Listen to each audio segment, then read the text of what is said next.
ദൈവനാമം വാഴ്ത്തപ്പെടുമാറാകട്ടെ. ദൈവത്തിൻ്റെ കൃപയാൽ ഒരു പ്രാവശ്യമൂടെ AIPPC നടത്തി വരുന്ന ദൈവദിന പ്രഭാഷണ പരമ്പരകളിലൂടെ ശ്രദ്ധിപ്പാനായി ദൈവം ഒരുക്കിയ നല്ല അവസരത്തിനായി ഞാൻ ദൈവത്തെ സ്തുതിക്കുന്നു, സ്തോത്രം ചെയ്യുന്നു. നിങ്ങൾക്ക് ഏവർക്കും കർത്താവായ യേശുവിൻ്റെ നാമത്തിലുള്ള സ്നേഹം നിങ്ങളെ അറിയിക്കുകയാണ്. മനുഷ്യ ജീവിതത്തിൽ ഉയർച്ച പ്രാപിപ്പാൻ ആഗ്രഹിക്കാത്ത മനുഷ്യർ വളരെ വിരളമാണ്. ഉയർച്ചയിലാക്കാക്കിയാണ് അവർ പലതും ചെയ്യുന്നത്. പക്ഷെ പലപ്പോഴും ആഗ്രഹിച്ച ഉയർച്ച പ്രാപിക്കുവാൻ കഴിയുന്നില്ല. ഉയർച്ച കൈവരിക്കുവാൻ കഴിയാതിരിക്കുമ്പോൾ തന്നോടൊപ്പം പ്രവർത്തിക്കുന്നവരെ, നിലകൊള്ളുന്നവരെയൊക്കെ എങ്ങനെയെങ്കിലും അവരെ കാലുവാരിയോ അവർക്ക് ദുഷ്പ്രചരണങ്ങൾ അഴിച്ചുവിട്ടോ അപവാദങ്ങൾ പറഞ്ഞു വരുത്തിയൊക്കെ അവരെ ചെറുതാക്കി കാണിച്ചുകൊണ്ട് അവർ വഹിക്കുന്ന സ്ഥാനങ്ങൾ തട്ടിയെടുക്കുവാൻ ആഗ്രഹിക്കുന്നതും വിരളമല്ല.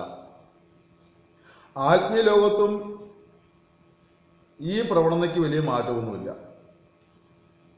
ഏതെങ്കിലും ഒരു രണ്ട് വേദികളിൽ ഒരാൾ പ്രസംഗിക്കുന്നു, ശുശ്രൂഷിക്കുന്നു കണ്ടു കഴിഞ്ഞാൽ എങ്ങനെയെങ്കിലും അദ്ദേഹത്തിനെതിരെ ഒരു അപവാദം പറഞ്ഞു വരുത്തി ആ വേദികളെ മുടക്കുവാൻ, അവസരങ്ങളെ നഷ്ടപ്പെടുത്തുവാൻ ശ്രമിക്കുന്നവർ ഒരുപാട് ആത്മീയ ലോകത്തുണ്ട്.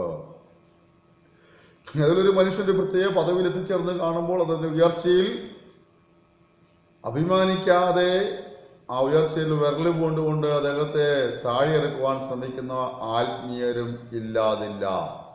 ആത്മീയരെന്ന് പേര് പറയുന്നവർ ഇല്ലാതില്ല. എന്നാൽ ഒരു മനുഷ്യൻ ഉയർച്ച പ്രാപിക്കണമെങ്കിൽ അവൻ ചെയ്യേണ്ട പരമപ്രധാനമായ ഒരു കാര്യമുണ്ട്. ഈ ഒരു ഉയർച്ചയാണ് ആഗ്രഹിക്കുന്നതെങ്കിൽ നിനക്ക് ആ ഉയർച്ച ലഭിക്കുവാൻ വേണ്ടി ചെയ്യേണ്ടതായ ഒരു വളരെ പ്രധാനപ്പെട്ട ഒരു കാര്യം നിങ്ങളെ ചൂണ്ടിക്കാണിച്ച് ഞാൻ ഈ ലഘു സന്ദേശം അവസാനിപ്പിക്കാൻ ആഗ്രഹിക്കുകയാണ്.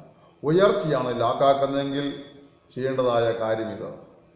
പത്രോസ് ലേഖനം 1-ാം ലേഖനത്തിൻ്റെ 5-ാം അധ്യായത്തിൻ്റെ 6-ാം വാക്യം പറയുന്നു, അതുകൊണ്ട് അവൻ തക്ക സമയത്ത് നിങ്ങളെ ഉയർത്തുവാൻ ദൈവത്തിൻ്റെ ബലമുള്ള കൈക്കീഴ് താണിരിക്കുക.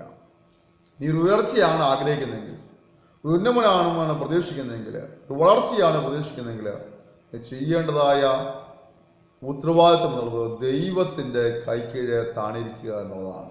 കാരണം ദൈവമാണ് ഉയർത്തുന്നത്.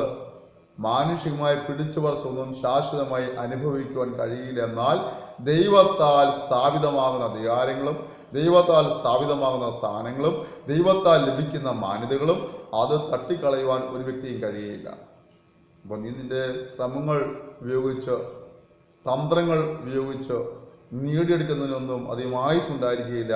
അത് വെള്ളത്തിൻ്റെ കുമിള പോലെയാണ്, തകർന്നു തരിപ്പണമാകാൻ സാധ്യതയുണ്ട്. എന്നാൽ ദൈവത്താൽ ലഭിക്കുന്ന ഉയർച്ചയ്ക്ക് വേണ്ടി ദൈവത്തിൻ്റെ കൈക്കീഴെ താണിരിക്കുവാൻ നിനക്ക് മനസ്സുണ്ടെങ്കിൽ ദേശത്തിനെ ഉയർത്തുവാനും മാനിപ്പാനും ദൈവത്തിന് പദ്ധതിയുള്ളതുകൊണ്ട് കഴിഞ്ഞ കാലങ്ങളിൽ അർഹിതപ്പെട്ട ഉയർച്ചയാണെങ്കിൽ പോലും അത് പ്രാപിക്കുവാനായി ശ്രമിച്ച മാർഗം തെറ്റായി പോയെങ്കിൽ ഇന്ന് ഈ സമയം അത് ഏറ്റുപറഞ്ഞ് ഉപേക്ഷിക്കുവാൻ ദൈവത്തിൻ്റെ ആത്മാവ് നിന്നെ ഉപദേശിക്കുകയാണ്.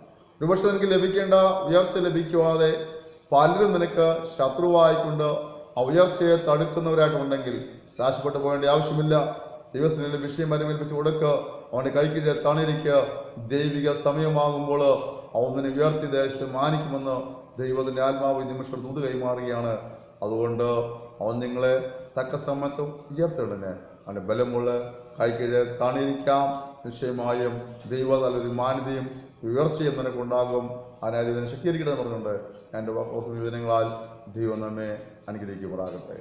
നഷ്ടപ്പെട്ട ഉയർച്ചയുടെയോ നന്മയുടെയോ പേരിൽ, അവകാശത്തിൻ്റെ പേരിൽ നിങ്ങൾ നിരാശപ്പെട്ടൊരു വ്യക്തിയാണെങ്കിൽ ഒരു പ്രാർത്ഥനാ സഹായം ആവശ്യമാണല്ലേ, ദയവായി ഞങ്ങളെ വിളിക്കുക.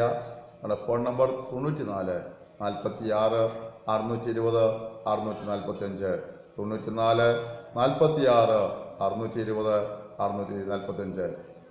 ദൈവം സഹായമേ. God bless you.